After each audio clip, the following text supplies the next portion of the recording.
Honorable Court is now adjourned until Thursday, the 10th day of December at 12 o'clock. Good afternoon. The front two and the spare are all right, but the left rear one is causing me great anxiety. Switched mine. If I don't get another year out of them, I shall be very disappointed. You know, that grandson of mine is a most unusual infant. At 5 weeks, he holds up his head without support. Here, I'll show you a snapshot. Goodbye, Grant. Have a good vacation. Happy holiday, Josephus. Thank you, gentlemen. Thank you.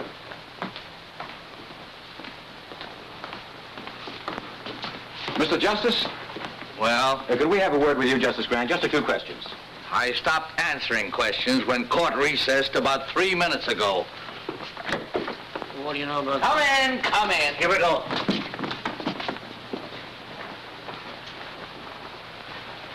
Well, gentlemen. Justice Grant, we understand you declined to preside at the Danville investigation. There's some speculation as to your reasons. Well, there needn't be. I've had a long, hard year. I'm tired. I'm going hunting. Miss Gilbert, would you put this in my bag, please? The Gazette referred to you last week as a terrible-tempered Justice Grant. How do you feel about that? I'm flattered.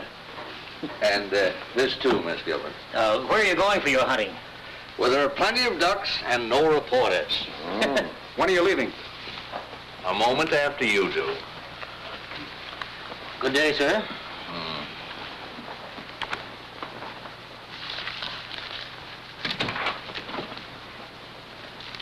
Miss Gilbert, what is this nonsense? What does this resignation mean? I think it's obvious, sir. If it were obvious, I wouldn't ask the question, would I? Justice Grant, I've been with you for 2 years, and not once during that time have you expressed satisfaction with my work. Miss Gilbert, you can learn more law here in a week than you can anywhere else in a year. That's all that should interest you.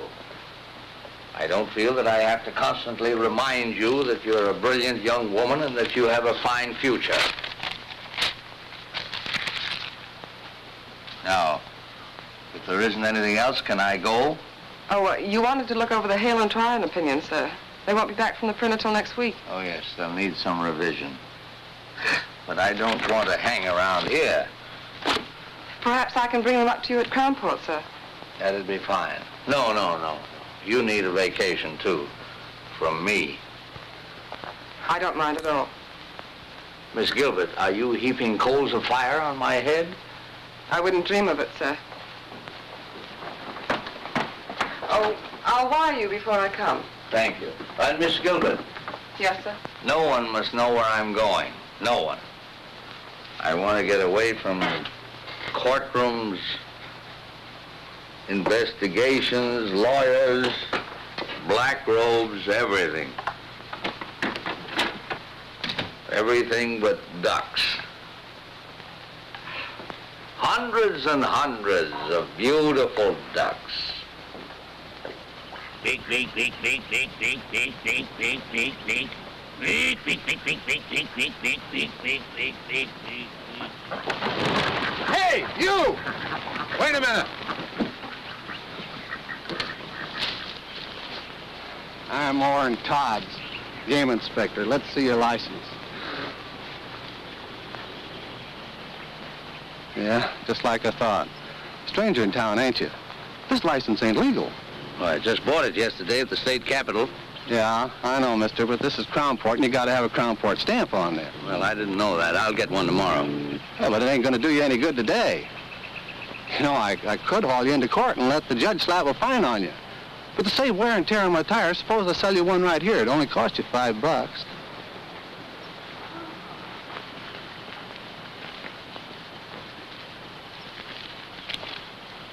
You know, the $5 is just for the stamp. I usually get a little something for my trouble, too. Well, you don't understand. I'm giving you a break, brother. Yeah, I never pay off twice, brother. Come on. Well, look, let me explain it to you.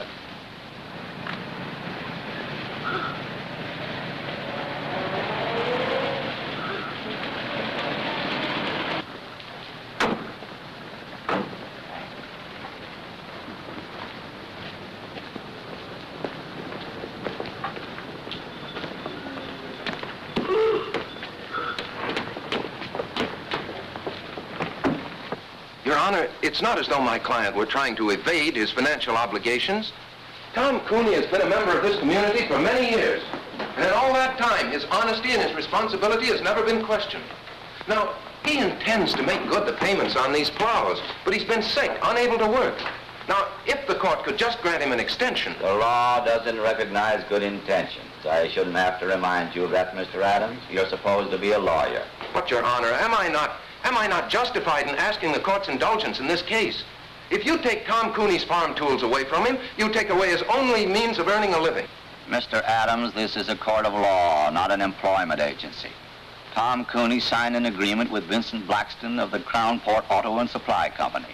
This agreement stated if he missed a payment on those plows, Mr. Blackston could take them back. Is that right, Mr. Cooney? Well, yes, Your Honor, but... All right, Counselor. Judgment against Thomas Cooney. But it was just one payment. If you'd give me a chance to... I don't care whether you say it's fair or not. It ain't. Get him out of here. Come on, Tom. This isn't going to help. I know it ain't going to help. Nothing's going to help in a town like this. Officer. Come on. Let's go of me. Come on. Looks like you just lost yourself another vote, fella. Come on. Oh, it ain't right. I know it ain't right. Crown Port versus Joe Grant. Step up, Joe Grant.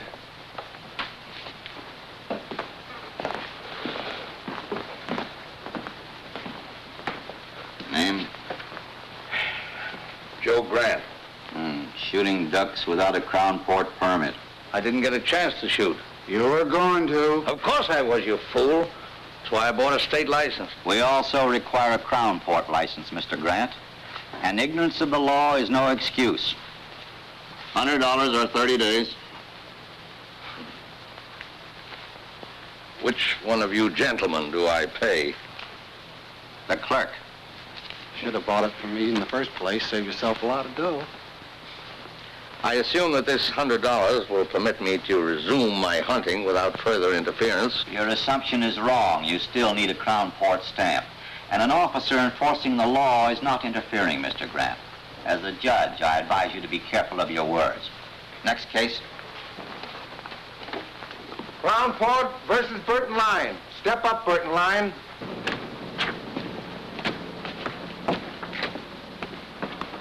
Hi, Tom.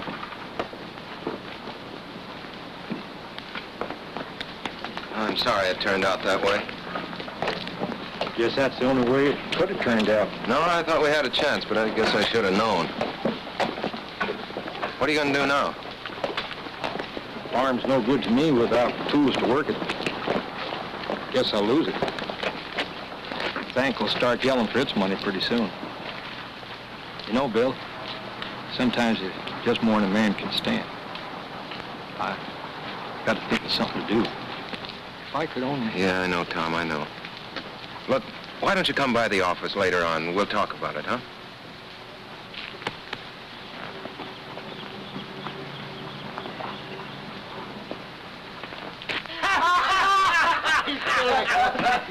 Hello, boys.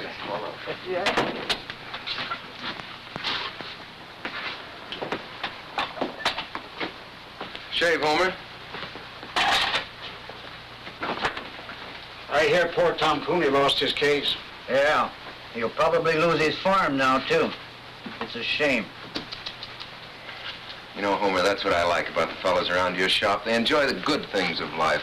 Like a guy who can't meet his mortgage or a poor farmer getting ripped out of his plows. Maybe if Cooney had a real sharp lawyer. Maybe if we had a bank that'd extend an honest man credit or a judge that'd give him a break. Talk like that isn't going to get you any votes, Adams. If I could afford a 50-cent cigar, I could get yours.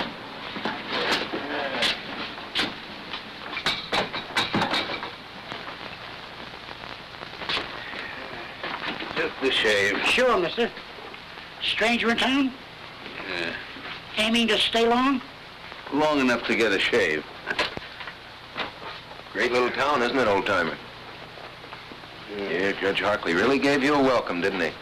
And our constable, Orrin Todds, that's Homer's cousin. He's all law and order. Regular Minuteman, isn't he, Homer? How many minutes did it take before he tried to shake you down? It's a shame. Ever notice how a fellow who can't make a living in a town always tries to run it down? You know Mr. Grant, isn't it? Yeah. Mr. Grant, might be fun to bust up one of the constable's little rackets. How about being a guinea pig? Let me turn this into a test case. Mister, there ain't a case this ambulance chaser wouldn't take. There was $2 to vote in it for him. How's it, boys? How's it, Mr. Mayor? Much of a wait, Homer? Wait in a minute, Mr. Mayor. Hello there, my worthy opponent. I'm sorry about Tom Cooney. I hope he doesn't go to pieces over this. Well, he's really got something to go to pieces over. You know, it's a funny thing about some fellas. No matter where you put them, everything goes wrong for them. Hiya, Tom. You looking for me? I'll be with you in a minute. Yeah. Look, Tom, Mr. Mayor, if there's anything I can do for you, if you're in need of a little ready cash or something... I don't want charity. I can't change the law, Tom. You're the mayor. But I'm not a nursemaid to every man in town who can't take care of himself. All right, Cooney, that's enough. Now beat it. Keep your hands off. let him alone, Blackston. Oh. No, don't. This is all my fault.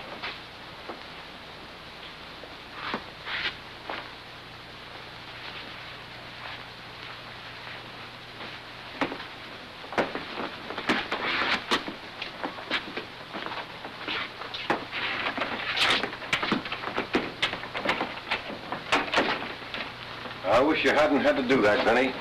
He's had it coming to him for a long time. That boy is turning into an awful radical. You could tell that by the speech he made accepting the nomination. Well, that kind of talk is never going to make a mayor a crown port.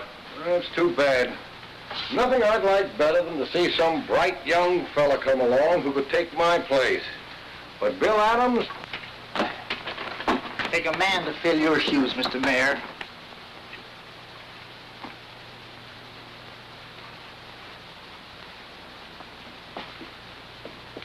Ned Darrow dropped in this morning. Said to give you his regards.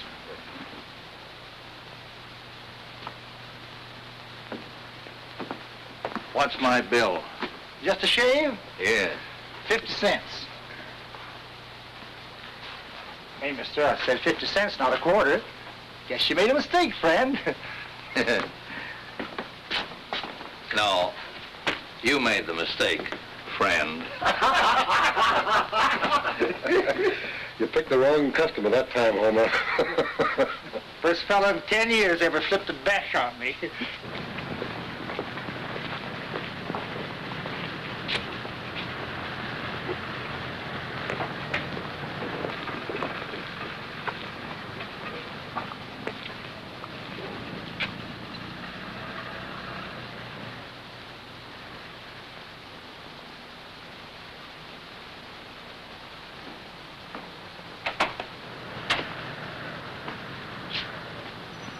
Come on in, old-timer. Thank you.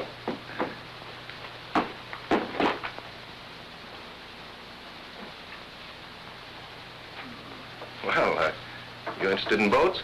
Yeah. That's a rather interesting model. She's the Columbia, a square-rigged four-master. Nice work. Oh, and here's a nice one.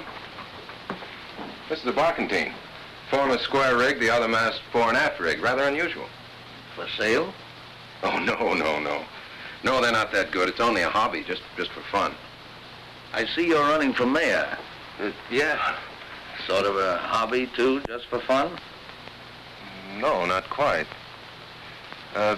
Mayor Coniston, you saw him in the barber shop. Oh, he and his boys have been running this town for a long time. Make it pretty tough for anybody who comes up against them. Yes, I gathered as much. Well, a lot of people have been getting tired of it. I haven't much time myself. The Army's going to grab me in a couple of months, but I thought I might at least get the ball rolling and for once give them a fight. But not too much of a fight. Something you wanted to see me about, Mr. Grant? In the barber shop, Mr. Adams, you mentioned the fact that you might like to make a test case of my fine. Were you serious? Yes, I think you've got a case. You do? How would you go about it? Well, we'd, Of course, the law requires a stamp. I didn't have one. No, but I think I could work out an appeal. An appeal? On what grounds? Was the fine illegal? Oh, no, they had a right to fine you. The fact that I was unfamiliar with the law? Oh, no, that's no excuse, obviously. Obviously. Then what would you base your appeal on, Mr. Adams? The fact that it's Tuesday and the sun is shining? Look, I haven't had much time to give it thought, but I can figure out an angle. There must be one lying around somewhere. Oh, yes, I'm sure there is. In the meanwhile, you can always make a living as a carpenter. Hiya, Bill. Oh, you busy? No, Charlie, come on in. Mr. Grant, Charlie Craig, my campaign manager. How do you do, sir? Hi. Any new votes, Charlie? About enough to fill a dog's ear. Say, I just heard about Tom Cooney. Yeah, he's taking it pretty hard. I signed the same kind of note he did, so it don't look so good for that tractor of mine either. You couldn't get me a couple of weeks postponement, could you? I'll try, Charlie, but there's no use appealing to Blackston, not with the way he's got his business set up. His hopping on my tail wouldn't burn me if I hadn't had so much trouble with that tractor. Every time I needed a spare part, I had to send for it myself. Blackston never carried them in stock. Did Blackston promise you such service? Well, no, there's nothing in the contract about providing service. Has Blackston lived up to all his legal obligations as seller of the tractor? Well, sir, you sound like a lawyer yourself, Mr. Grant. Yes, well, I was about 20 years ago. Well, maybe you could give Bill here a pointer or two. Anyway, I'm glad to have met you. Be seeing you, Mr. Mayor. I'm going out and see if I can't agitate a few votes for you. Mm-hmm. Well, Mr. Grant, since you have some knowledge of the law, you've probably decided there's nothing much I can do for you. Well, what about Craig? What are you going to do about him? What can I do for him? With Harkley on the bench, you saw what happened to Tom Cooney. You can't blame that on Judge Harkley. You went into that courtroom without a defense. That's why you got whipped. Well, then I guess I'll get whipped again. I guess you will. You're not much of a fighter, are you, Mr. Adams? Except in barbershop brawls. Oh, stop it. You can't fight brass knuckles with spitballs. The trick in this town is either to play the game their way, and I haven't the stomach for that, or to be as smart as they are. The trick, Mr. Adams, is to be smarter. Well, does that wind up your business? Or are you going to stay and give me the first 5 lessons in how to win friends and influence judges? No, Mr. Adams, I'm not. Those lessons have been written, and very well written, in books like this and all the others. And somewhere in one of them there's a lesson mentioning that in any transaction between a seller and a buyer, there are laws governing the behavior of both parties. But I doubt if you can keep afloat long enough to find it. You know, Mr. Adams, I've seen you in action now as a lawyer, as a candidate for mayor, and as a shipbuilder. And if you'll take my advice, you'll stick to shipbuilding. There's a great future in it for lawyers.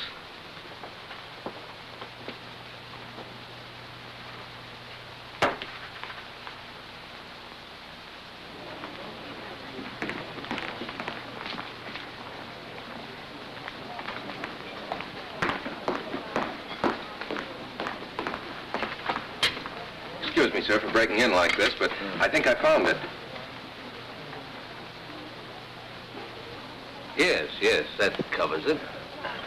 You said you hadn't practiced law for 20 years. Imagine remembering a thing like that. Have you had dinner, Mr. Adams? No, thanks, not hungry. I think this will cover it. It should work, but I've been battered down by those guys so often, I guess I haven't too much confidence.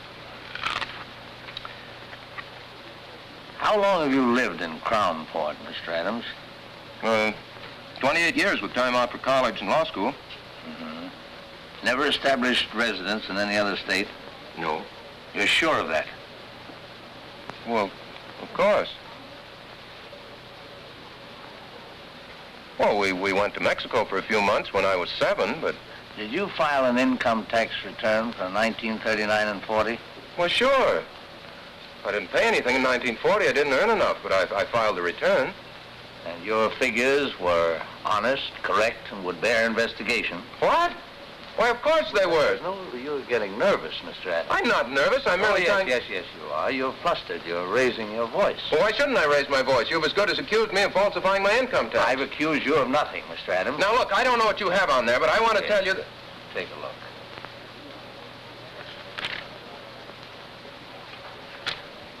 It's it's an old trick that Justice Brandeis used to play. I read about it in Collier's once. You see, it's an unfortunate fact, Mr. Adams, that every man, even you and I, has done something that he doesn't want anybody to know about. Now, if you can make him think that you're holding in your hand the skeleton in his closet... You've got him. Well, let's say at least you've got him squirming, nervous, worried, as you were. But if that man happens to have a really guilty conscience...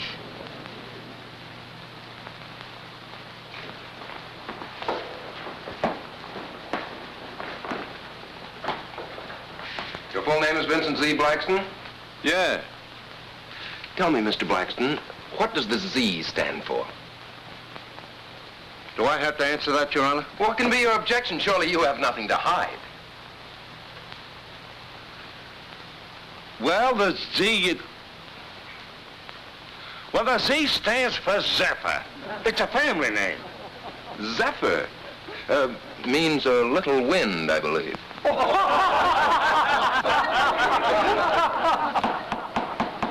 Quiet. Mr. Blackston, you're the owner and manager of the Crown Port Auto and Supply Company? Yes. The sole owner? Well, sure, of course. No silent partners?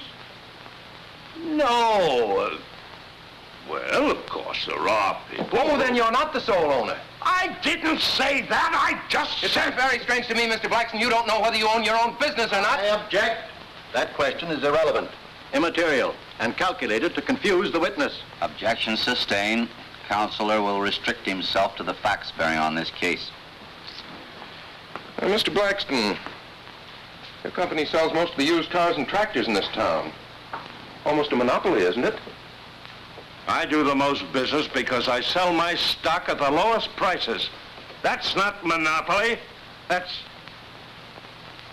the American way of life.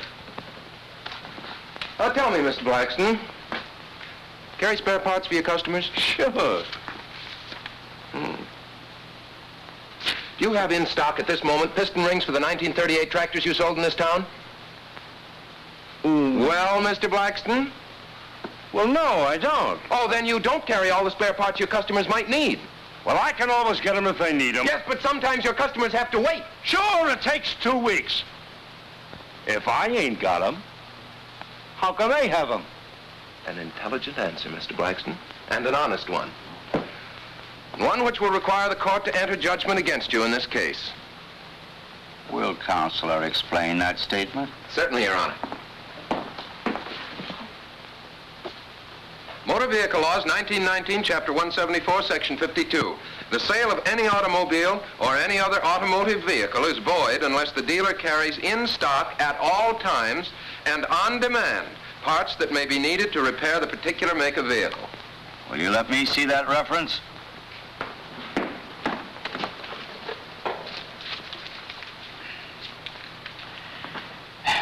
Counselor would seem to be correct.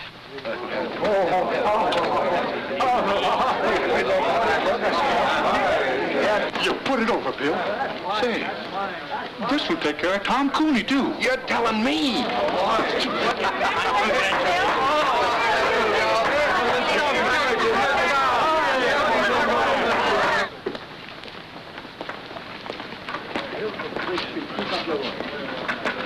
Mr. Grant. I thought you were going hunting. Well, all the ducks are inside today. I see you winged a couple yourself. Oh, of course, it's nothing really big. Oh, who am I kidding? I'm so tickled I feel like a combination of Superman and a member of the Supreme Court. Really, I don't know how to thank you, Mr. Grant. Oh, no need to, my boy. First time I've enjoyed a courtroom in years. Hey, thank you, fella. You know what this stuff is? No, Mr. Grant, he wouldn't. William, this is American money. Good old folding money. You know what you can do with this stuff? You can buy things that you need. You get it?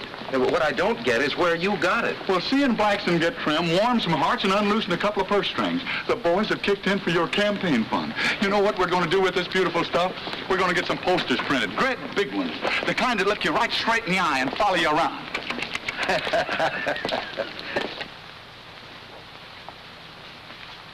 Why get frightened? So Adams does win one rotten little case. Do you know what that case cost me? You can afford it. If it had happened to your hotel, Roscoe, you'd scream like a stuck pig. Stop it, stop it. Seriously, Jim, you don't see Adams as real competition. Well, as things stand now, no. But if a lot of people start thinking of Bill Adams as the people's champion, well... Jim, there was nothing else I could do. I can give you boys the edge when it's a question of interpretation, but not when the law's right there in black and white. Oh, I'm not blaming you, Judge. It's just something to start thinking about, that's all. You think we'll have trouble? Well, now look, boys. On second thought, we may be getting all steamed up for nothing. Yeah. But suppose he opens a lot of old cases like Tom Cooney's.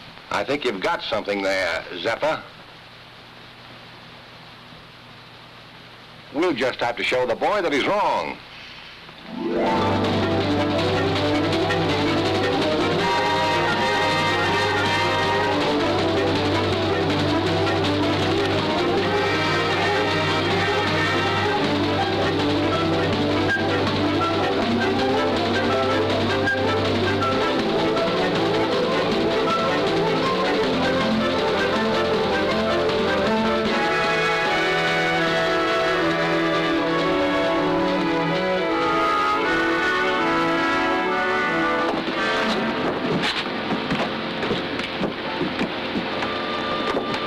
Miss Gilbert?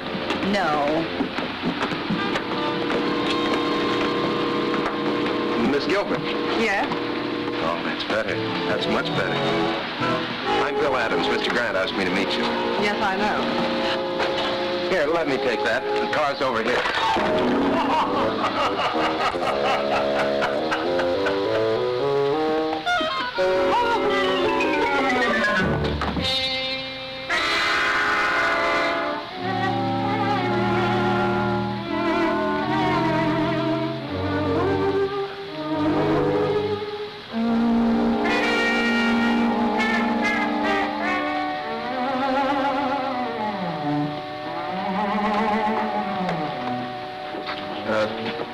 Do you think we should try to scoop some of that up?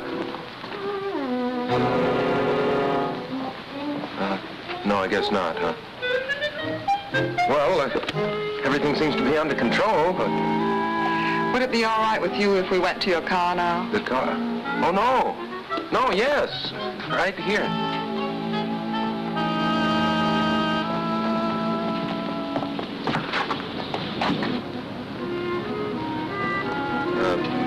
Sorry to get off to such a bad start. I'm not always so clumsy. Oh, my hat! Oh, don't worry. We'll get it.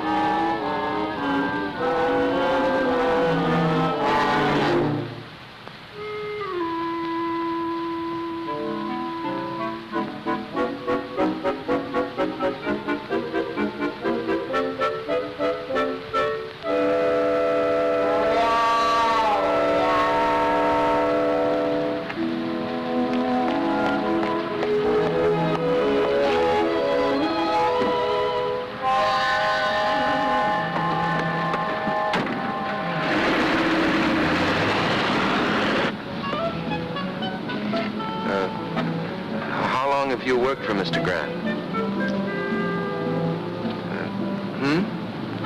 2 years. Quite a character, isn't he? Quite. You know, I was very surprised when he told me his secretary was coming down. I had an idea the old boy was retired. The old boy is far from retired. Where is he now, Mr. Adams? Oh, he went over to Wellbridge this morning to do some hunting. He ought to be back soon. I was going to drive you around the town, but I guess you'll want to get cleaned up now. Yes, I think I will. Well, I'll take you straight to the hotel.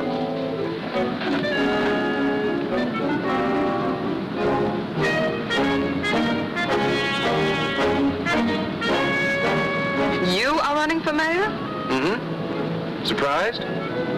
That's putting it very mildly, Mr. Adams. Well, make the most of it, lady, because that's likely to be the only surprise you'll get in this town.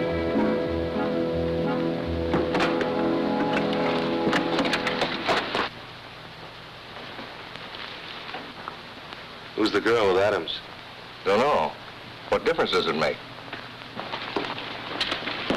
I'd like a room, please, by the day. No baggage? Well, she's just here. I don't register women without baggage in my hotel. Henry, show this lady out. But you don't understand. Yes, I do. Why, you... Please, Mr. Adams, let me explain. Come on, sister, beat it. Take your hands off her. Oh, yeah?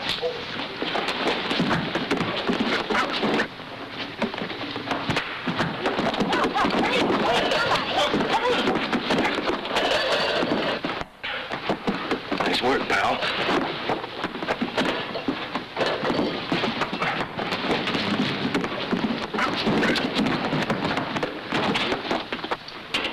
I tell you, you can't do this. Look facts in the face, mister. Oh, but officer. Hey, officer! Hey, Sergeant! Sergeant, I want to use that phone. Will you please keep quiet, Your Honor? Just trying to get us out of here, you know. Why didn't you think of that before you got us in? Look, I'm very sorry this happened, but it isn't my fault. I suppose I started the fight. You sure did all right once it got going. Oh, what a gal. And what a wallop. Yeah, Miss G, you're really some scrapper.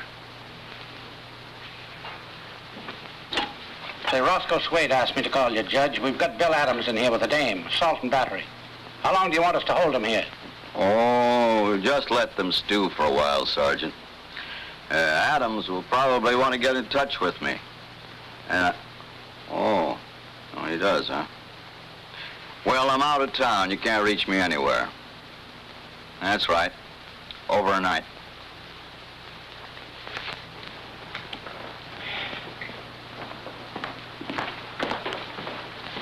Will you have the chef prepare a couple of these for tomorrow night's dinner?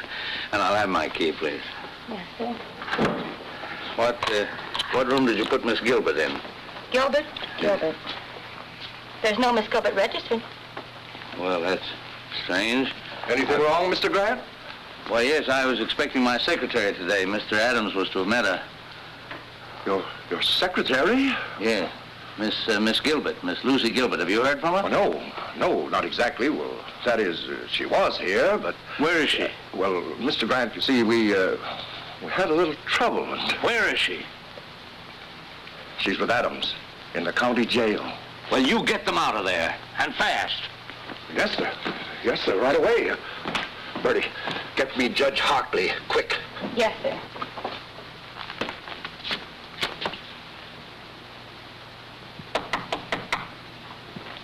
Come in. Good evening, Mr. Grant. Well, good evening, Miss Gilbert.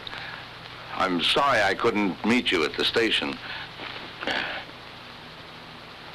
So am I, sir. However, Mr. Adams seems to have made your introduction to Crownport quite spectacular. Well, if it amuses you both, of course it was quite worthwhile. I'm sorry. Sit down, Miss Gilbert. You seem tired. What happened? Well, when I said the boys were playing with brass knuckles, I wasn't kidding. Look, I win a case from Blackston. That makes a good impression around town. So I walk into Swade's hotel. Roscoe says something, provokes a fight, and I land in jail. That's the way Crownport's run, Mr. Grant. I hope the fact that Miss Gilbert was involved won't upset you. The fact that Miss Gilbert was involved upsets me a great deal. It strikes me that Swade, Connaughton and Company are just been a little too high-handed. Well, you can't fight the city hall, sir. As candidate for mayor, that's what you're doing, isn't it? Well, I suppose I am, but the boys are starting to play rough. Well, of course, if they play too rough, you can always go back to your shipbuilding. Yes, I guess I could. But right now, I'm going to go home and get some sleep. Miss Gilbert and I have a date in court tomorrow. Good night, Miss Gilbert. Don't hold me against Crownport. Right, sir.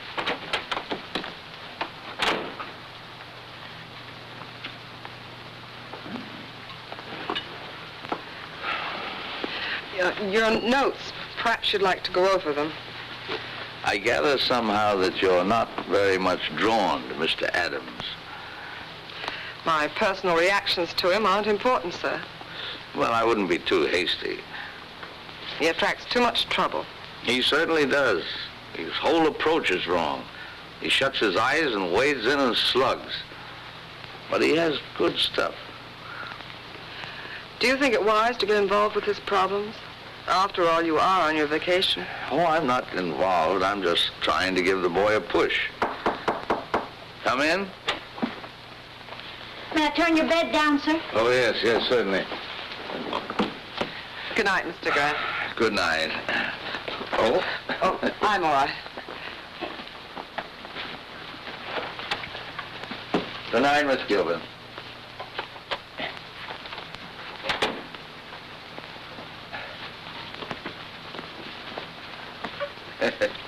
Kind of skimpy, isn't it? They just ain't long enough, none of them. I keep a-telling Mr. Swade.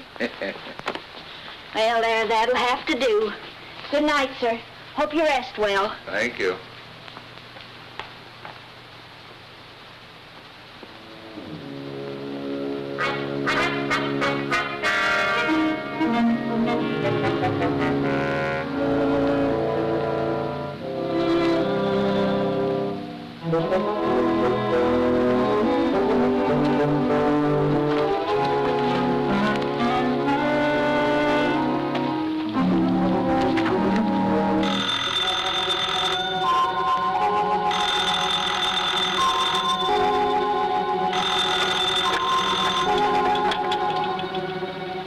Wrong number.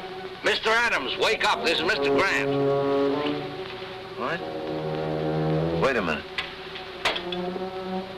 Yeah? You want me to what? I said get into your clothes, get 2 yardsticks. Yardsticks. Come right over here and register for the night at the hotel. I'll tell you all about it when you get here, but get here. Right.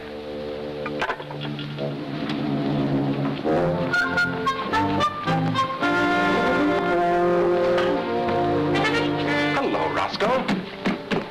Give me a single room next to Mr. Grant's. I'll pay in advance.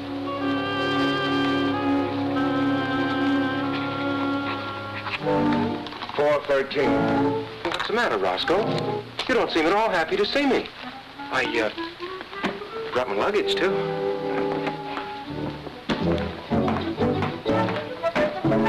Why should he sleep here with yardsticks? He's got a place of his own.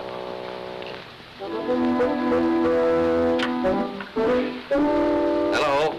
Get me Miss Gilbert's room, please. Where do we start? Why should he want to talk to her in the middle of the night?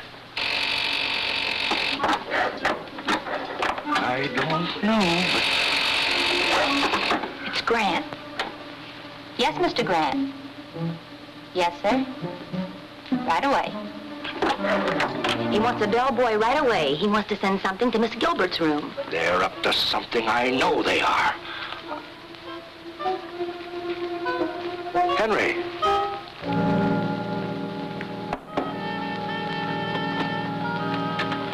Take this yardstick to Miss Gilbert. Yes, sir. Mr. Swade said with his compliments. My compliments to Mr. Swade. I don't eat fruit.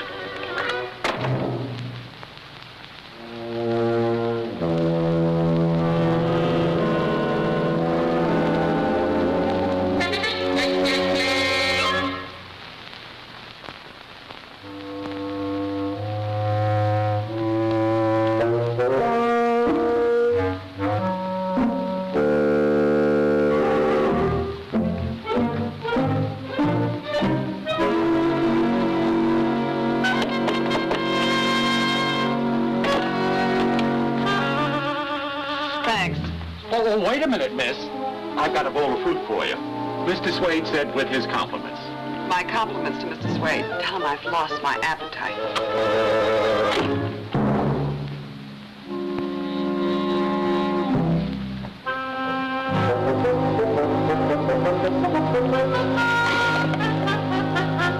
I couldn't see nothing. They blacked out the rooms. Number, please. Now she's calling Grant. Yes, Miss Gilbert? 7.5. Same here. And the other? 2.5. That does it.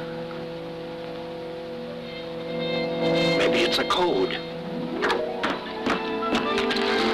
Oh, don't worry, Roscoe. I'll be back.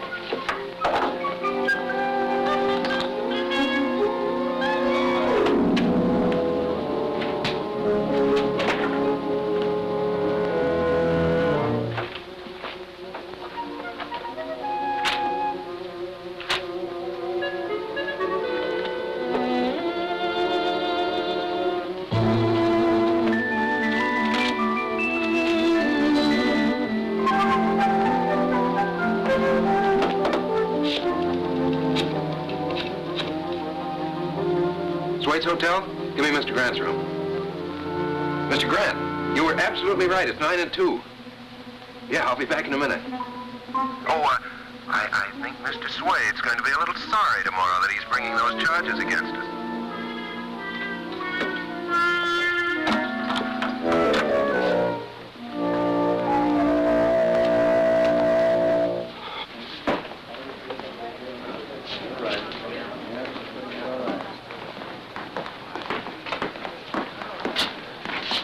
Good afternoon, Miss Gilbert. Mr. Grant, you're looking very beautiful, Miss Gilbert. Really?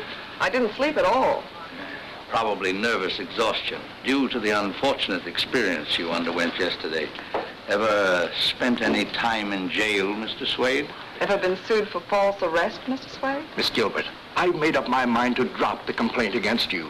Well, what about the complaint against Mr. Adams? He spent a few hours in jail, too. You've got nobody but yourself to thank. You started it hitting Henry. I'll forget you hit me. He didn't hit you. I did. Well, I'll forget that, too, but... But 6 hours in jail is something I won't forget, Mr. Suade. I think $5,000 damages would be about right, Counselor, don't you? Well, I had thought of 10, but... No, I think 5 is enough. Oh, don't worry, Mr. Suade. I'll see that the money goes to a good cause. I'll invest it in war bonds.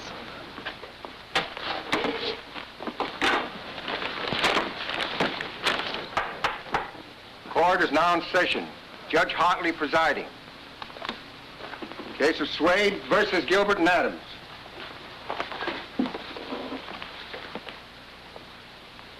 Judge, I move you throw my complaint out. The complaint against Miss Gilbert? Yes. Adams, too. We settled it by ourselves. Both of them, huh? Yeah. Wow. Case of Suade versus Gilbert and Adams, dismissed. You can thank Miss Gilbert for getting you off so easy. Thank you, Lucy.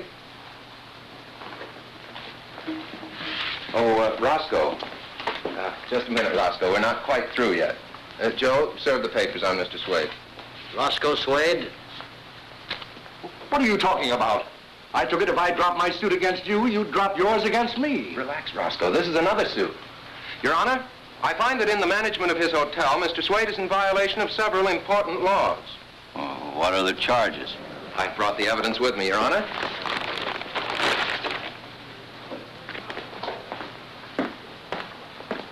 The hotel laws of this state, 1909, Section 52.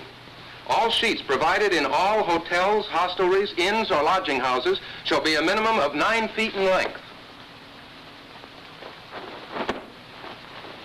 7.5 feet, Your Honor. All pillowcases shall be a minimum of 3 feet. 2.5 feet, Your Honor. There should be a minimum distance between all twin beds of 2 feet. Now, the beds in my room at the Suade Hotel were scarcely half a foot apart, Your Honor. I couldn't bring them in evidence, but I have witnesses who can testify as to my veracity. Well, let me see this reference. Certainly.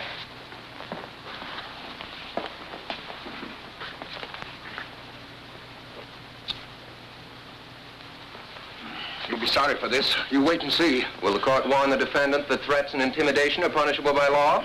Quiet, Mr. Suade. And don't you tell me how to run my court.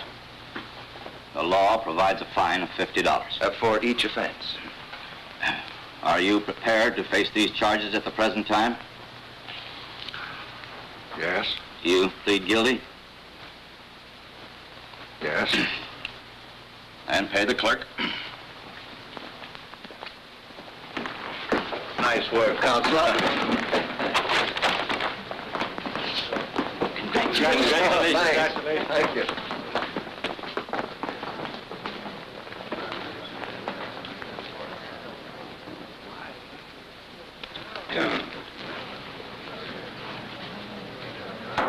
Half-hour recess.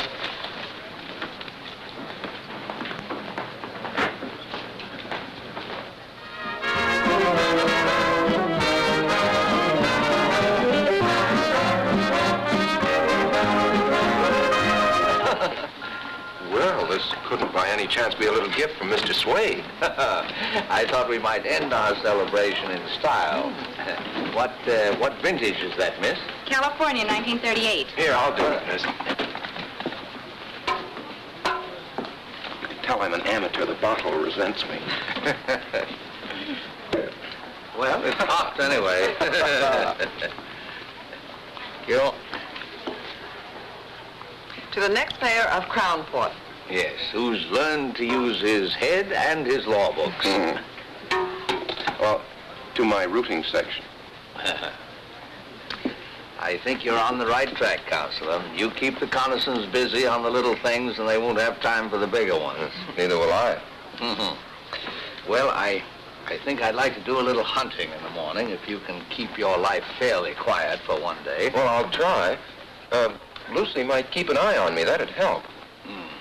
I'll be responsible for him, sir. Starting with breakfast. Well, I think Lucy would probably like some more coffee. Yes, I would. It'll just keep you awake. Well, good night. Good night. Good night, sir.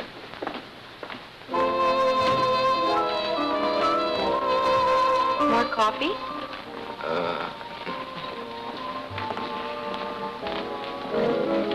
I suppose you're a wonderful dancer. Fair. I'm awful. Good. That'll make me feel superior. May I have this dance, Mr. Adams? Charmed. Hey, I'm not so bad, am I? You're fine. I guess the trouble was I just never liked to dance before. Neither did I.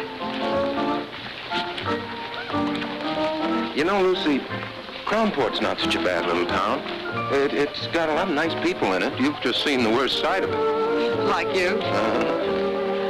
No, but what I mean, Lucy, is, well, can you see yourself living in a town like Crownport? No, pretty dull, I guess, huh? Very. Practically nothing's happened to me since I met you. Yeah. No, but seriously, sometimes I have whole days of peace and quiet. Now, we've been together for several hours, and nothing very spectacular has happened. Not near enough has happened.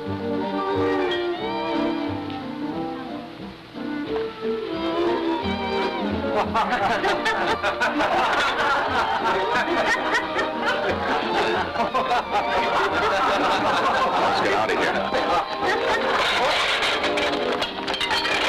Sorry. Sometimes we have whole days of peace and quiet. Good night, Mr. Adams.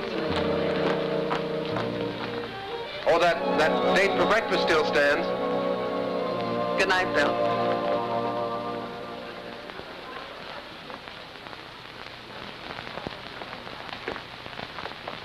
Good morning, Herman. Well, goodbye, Mr. Adams. Oh, no. Oh, no. Mr. Grant said you were to look after me today. And what he says goes. He's your boss, you know. But I've had breakfast with you. Oh, yes, but I need much more looking after than that. Much more. What the? Wait, Bill. Hey! I've been trying to find you. Look. Hey, what's going on here? What do you think you're doing? You're being evicted. Here's your notice. Come on, boys. Don't take all day. Okay, boss. Because of the lumber I keep around, the place has attracted termites. How do you like that? It's fantastic. Look, can't you just wait until I call Ridges and get this thing fixed up? Sure. You can call him at Swade's office, but it won't do you no good, pal. He signed the notice himself. Okay, fellas, lift it. Yeah, but at least you can leave my stuff here until I can get another office. Sorry. Orders. Well, what difference does it make to you?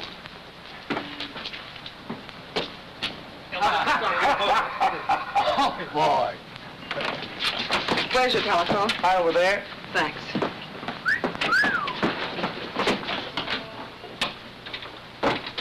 Listen, will you stop reading me the Constitution? I'm just following orders. All I'm asking you to do it. Hello? Hello, is this the Andrews building?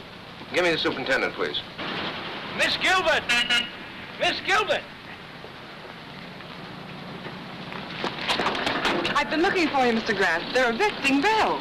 Evicting Bill? Why, what happened? Oh, something about termites. Yeah, just drop my things at the hotel, will you? Now, tell me. Who's responsible for this? Seems that Roscoe Swade has a pal named Hart Ridges. Happens to be my landlord, also happens to be one of Connison's boys. Oh, so Roscoe gives Hart a call, and here I am. Don't worry, though. I'll get another office. Hello. This is William Adams. Yes, I want to rent an office. What? Oh, no vacancies. Can't we do something, Mr. Grant? Well, I don't know. Wait a minute. Be careful of those.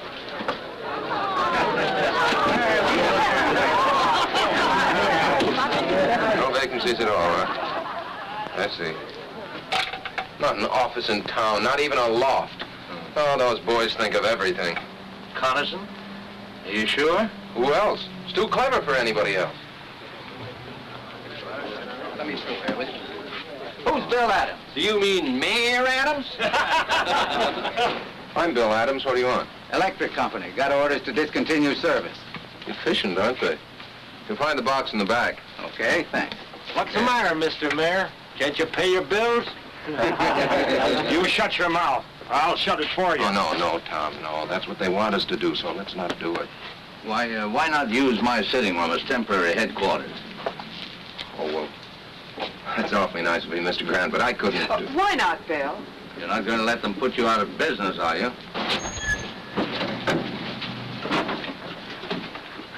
Where's Bill Adams? Oh, Mr. Mayor, you got more company. Hey, Wooly, bring out a couple of more chairs. I'm Adams. What do you want? Compliments of the mayor. He thought you might need some help. Will you send my compliments right back to the mayor and tell him to... You tell Mayor Coniston I'm staying right where I am, out on the street. And before I'm through, I'll have him out here with me. Get a soapbox. You bet I'll get a soapbox. And if Coniston wants to know what I mean, tell him to come down here and I'll try explaining it to him personally. Ladies and gentlemen, please, just give me a few minutes until I get my new office set up. William, you mean right here on the street? Sure, why not? We'll hang my shingle on that lamppost. Bill, they'll get out in the junction. You won't be here 2 hours. I know that, sir. But this time Coniston's gone too far. He's giving me more publicity than I ever dreamed of. I may be here only an hour, but it'll be a good one. I'll get you an office. Now, keep out of trouble. I'll be back in a few minutes. Oh, now, is this about right for the desk? Oh, no, I think it should be catty-corner. Okay, lady, you're the boss. Here, let me take those. Watch this. Oh, yeah. Excuse me.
How is he, nurse? Oh, he's coming along all right. Can we see him now? I think so. You fellas wait. We'll be right out. That'll do it, Mr. Grant. Oh, thank you. Oh, where's Mr. Adams? How you feel, Mr. Maybe Grant? you better take it easy for a while. No, I'm all right. Where are Mr. Adams and my secretary? Well, he's in jail, and she's trying to get him out. Lucy. Did the doctor say he could get up? Oh, yes, I'm fine. Where's Bill? Still in jail. I've tried everything. They're holding him for a $15,000 bail, inciting to riot. This is outrageous. We'll have to find Judge Hartley. We've tried to. And he couldn't be found, as usual. You can find him at Coniston's rally, about an hour from now, up there on the platform, shooting his big mouth off. No, we'll find him before then. It's no use, Mr. Grant. They got us all sewed up. They always do. Yes, but they took one stitch too many this time. They always do that, too. Come on.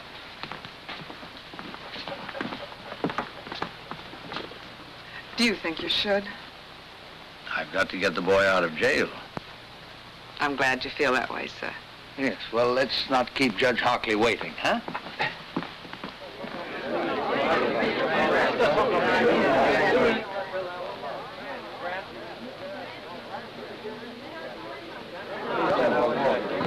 want to talk to you, Mr. Hockley. Sorry, I haven't any time to give you right now. I'm afraid you'll have to find time. See here, you... Judge Hockley, acting on my rights as a citizen, I demand that you swear out warrants for the arrest of Ridges, Swade, Blackston, and Mayor Connison. You're crazy. On what charges? Conspiracy, abuse of public office, inciting to riot. I suggest that you come to the jail with us now and release Mr. Adams and sign those warrants. We'll need a couple of more warrants, too, for some hoodlums. I have their names. You are crazy. You can't push a way into my house and order me around. Do you realize I can have you arrested for disturbing the peace, all of you? Let's just postpone that, Judge. Ladies and gentlemen, will you excuse us for just a minute?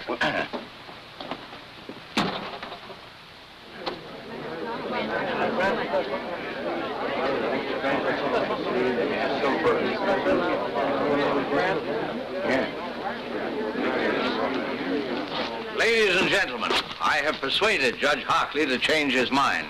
He has kindly consented to release your candidate in time for the rally tonight. Are you going to tell Bill how you got him out? No, that's not necessary. What's the deal, Mr. Grant? You know something about him? No, on the contrary, he knows something about me.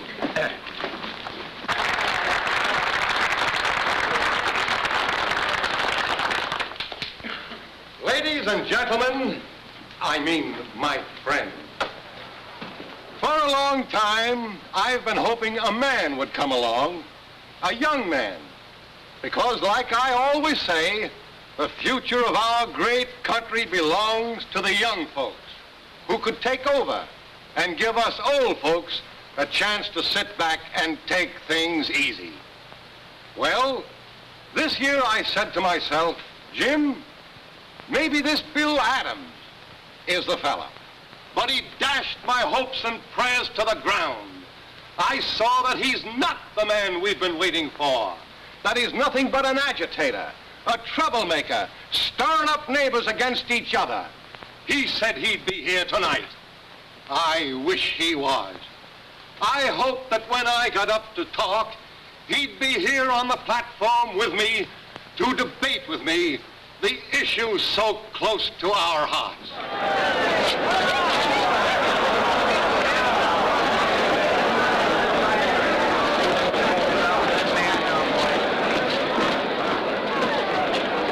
Bill Adams, if you think you're going to break up this rally, you're crazy.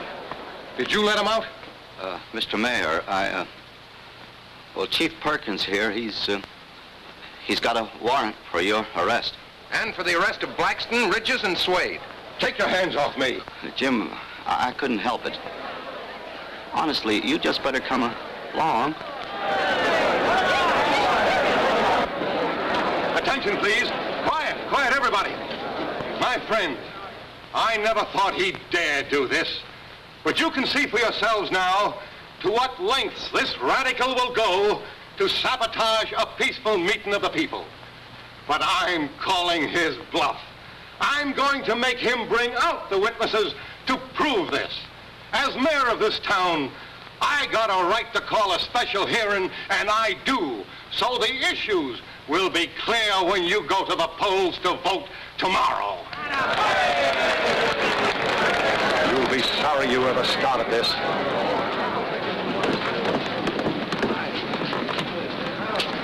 Better remain with us, Mr. Hockley. We wouldn't want you to prejudice the mayor's testimony.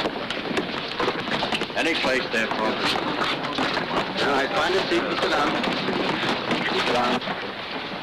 That Adams bird's just bluffing. He ain't got a thing on the mayor. No? Find a seat and sit down.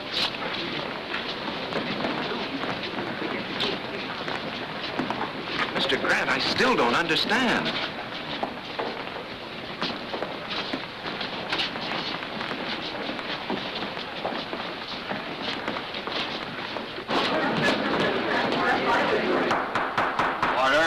Order. This hearing will come to order.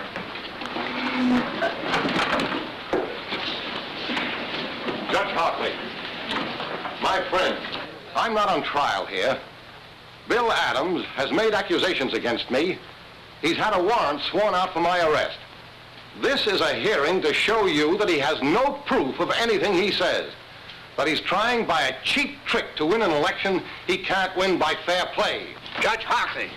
Mr. Mayor, you'll have to moderate your tone. This is very irregular. Step one side and clear the aisle, please.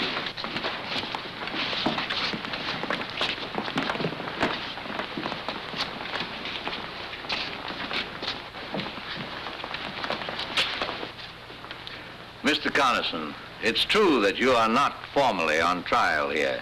You asked for this hearing. You demanded by what right we had you arrested. We're here to tell you and to accuse you of conspiring against men who honestly oppose you, of inciting a riot with reckless disregard for human safety, of abusing the office to which you have been elected by the people of this town. And these accusations we are prepared to prove. I hate to see the old boy get himself involved like this. Don't worry about the old boy now, darling. Mr. Mayor, Mr. Grant has obtained confessions from these men. They have told Mr. Grant that acting on your orders, they started the riot this morning in order to make possible Mr. Adams' arrest. They have sworn to these facts. Because of this, Mr. Grant was able to demand a warrant for your arrest.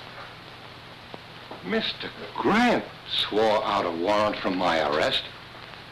A man who doesn't even live in our town. A meddling old fool who does nothing but shoot ducks and start trouble. Jim, don't say that. I'll say anything I please. I demand to know who this man is. Who is this Joe Grant? Jim, do yourself a favor. Don't ask. That's all right, Judge Hockley. Mr. Connison, it's not Joe Grant. It's John Josephus Grant. Where you from, Grant? Washington, D.C. Jim, please, no more questions. Mr. Grant... Shut up! I'll ask all the questions I please. By what right? And what do you do, Mr. Grant? Mr. Connison, I am a judge, an Associate Justice of the Supreme Court of the United States.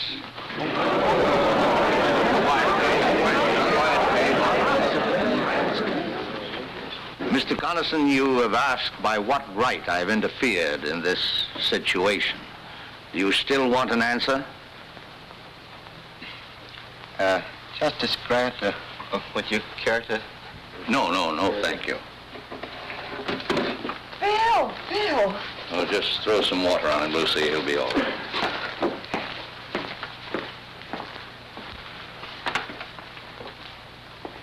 Your Honor, Mayor Connison, it's only right that you should know why I, a stranger, have become involved in your affairs. Believe me, it's not because I am a justice of the Supreme Court. It's because, like all of you here, I am a citizen of this country.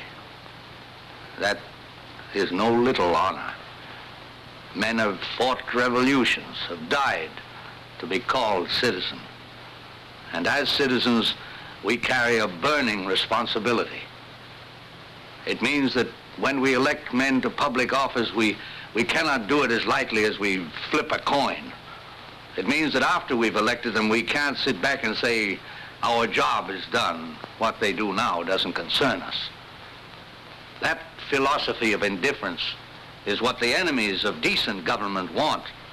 If we allow them to have their way to grow strong and vicious, then the heroic struggle which welded thousands of lovely towns like this into a great nation means nothing. Then we're not citizens, we're traitors. The great liberties by which we live have been bought with blood. The kind of government we get is the kind of government we want. Government of the people, by the people, and for the people can mean any kind of government. It's our duty to make it mean only one kind, uncorrupted, free, united.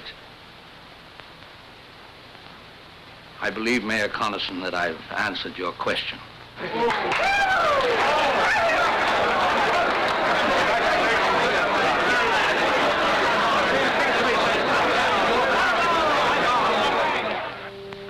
Now, as soon as court adjourns, I'll meet you back here in my chambers. Well, what's the matter, Mr. Justice? You seem nervous. Oh, no, not at all. How about you, Mayor Adams? Have you the ring? Do you know your lines, sir? Well, I ought to. I stayed up half the night learning them.